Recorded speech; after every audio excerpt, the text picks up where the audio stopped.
আসসালামু আলাইকুম। আপনারা সবাই কেমন আছেন? আশা করি সবাই ভালো আছেন। আমিও আপনাদের দোয়ায় ভালোবাসায় অনেক অনেক ভালো আছি, আলহামদুলিল্লাহ। এই যে আজকে আমি আপনাদেরকে আমার নতুন রান্নাঘরের ভিডিও নিয়ে আসছি। আশা করি সবাই দেখবেন, আমাকে বেশি বেশি করে ভালোবাসা দিবেন, সাপোর্ট করবেন। এই যে আমার রান্নাঘরের সঙ্গে রান্না করার সাথে সাথে আবার কিছুটা আমি আমার বাড়ির ভিউ আপনাদেরকে দেখাচ্ছি। এদিকে শাপলা সব কিছু কোটাকুটি করে ধুয়ে সব কিছু রেডি করে চুলার উপরে চলে গেছে। আমি আমার বাড়ির ভিউটা দেখাচ্ছি আর কি। বাড়িতে তেমন এর আগেও বলছি সেরকম কোনো গাছ নাই। কয়টা সাদা ফুলের গাছ আছে। আমার ছেলে যে কয়টা গাছ লাগাইছে সবই সাদা। শিউলি ফুল সাদা, হাসনাহানা সাদা, জবা ফুল সাদা, আরও দুইটা কি ফুল নিয়ে আসছে সেটাও সাদা, কাঠ ফুল লাগাইছে সেটাও সাদা, সবই সাদা। সাদা ফুল অবশ্য আমার খুবই ভালো লাগে। সাদা, লাল গোলাপ আমার খুব পছন্দ। তো যাই হোক, কথায় কথায় গল্পে গল্পে চলে গেছি অন্যদিকে। এখন এই যে চলে আসছে রান্নাঘরে শাপলা মাছটা ভাজি করে নিচ্ছে। মাছটা ভাজি হয়ে গেলে ও চলে যাবে ওর অন্য কাজে, আর আমি সবজিটা রান্না করব। আজকে রান্নার ইচ্ছা ছিল না যে আজকে রান্না করব, কারণ আমার মেয়ে চলে গেছে, শুধু আমার দেওরটা আছে, আমি আর শাপলা। আর ভাবছিলাম কি রান্না করব। একটা কিছু না রান্না করলে তো রান্নাঘরে, নতুন রান্নাঘর ফাঁকা হয়ে থাকবে, ফাঁকা ফাঁকা দেখাবে। ওই জন্য একটা রান্না করি। তো শাপলাকে বললাম মাছ ভেজাও, সবজি দিয়ে মাছ রান্না করি।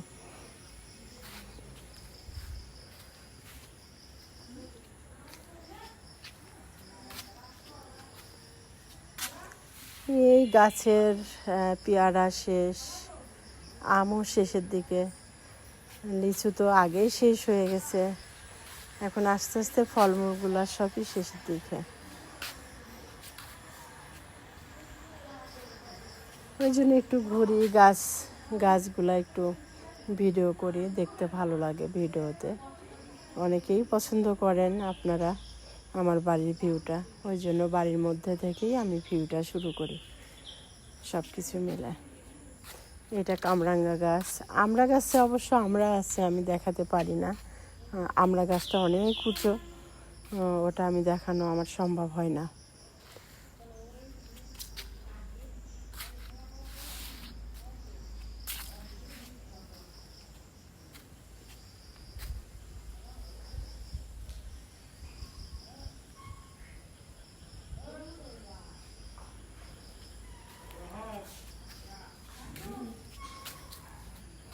আমি এখন এই যে আমার রুমের দিকে যাচ্ছি, একটু হাঁটছি, আবার একটু ওই দিক থেকে ঘুরে এদিকে আসছি, একটু ঘোরাঘুরি করছি ততক্ষণ ওর মাছটা ভাজি হয়ে যাক।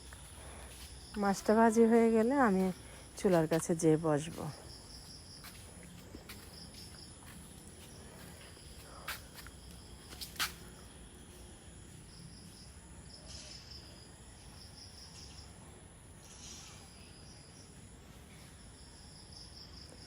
এত পরিমাণ বৃষ্টি হচ্ছে, বৃষ্টিতে আমার কোনো কাজ ঠিক মতো গুছিয়ে ওঠাতে পারছি না, অনেক কাজ পড়ে আছে। এই যে আমি এখন রান্নাঘরে চলে আসলাম, শাপলা উঠে পড়েছে, আমি এখন চুলার কাছে বসবো। এই যে কড়ার মধ্যে তেল দিয়ে দিলাম, তেল দিয়ে ভাবছি আমি সবজিটা ভেজে নেব। এর মধ্যে আমি ভুলে গেছি, তারপরে পেঁয়াজ দিয়ে দিছি।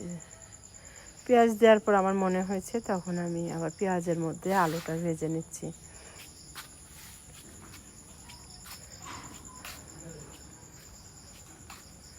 আলুটা ভেজে নিয়ে এর মধ্যে আমি কচুটাও দিয়ে দিছি। আজকের রান্নাটা মেন রান্না হচ্ছে আলু, কচু আর বেগুন দিয়ে একটা মাছ রান্না করব। কচুটা ভাজি করে নিলাম, কিছুক্ষণ নাড়াচাড়া দিয়ে কচুটা ঢেলে আমি আবার বেগুনটা একটু ভাজি করে নেব হালকা করে।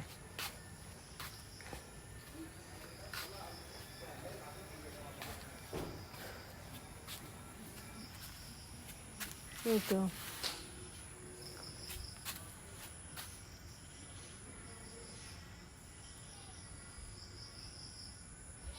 মাছটা ভাজি করে রাখেছি।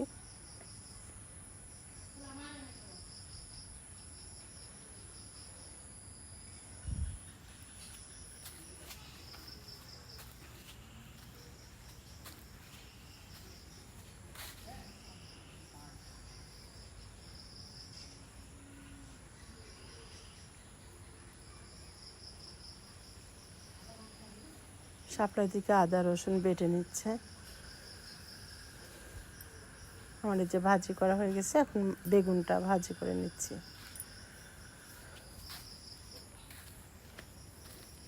এবার তেলের মধ্যে জিরা দিয়ে দিলাম, এর মধ্যে দিয়ে দেবো আমি পেঁয়াজটা। পেঁয়াজটা যখন লাল লাল ভাজি হয়ে যাবে, এর মধ্যে দিয়ে দেবো আমি আদা আর রসুন বাটা। আদা রসুন বাটা যখন হয়ে যাবে,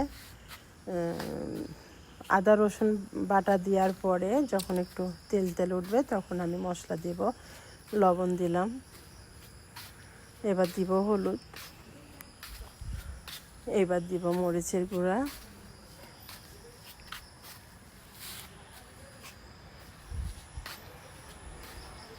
এরপর দেব ধনিয়া আর জিরার গুঁড়া দিয়ে কিছুক্ষণ নাড়াচাড়া করে এর মধ্যে ভালো মতো যখন মশলাটা কষানো হয়ে যাবে, তখন দিয়ে দেব আমি সবজি। এবার সবজি দিয়ে কিছুক্ষণ নাড়াচাড়া করার পরে যখন ভালো মতো কষানো হবে, তখন আমি পানি দিয়ে দিব।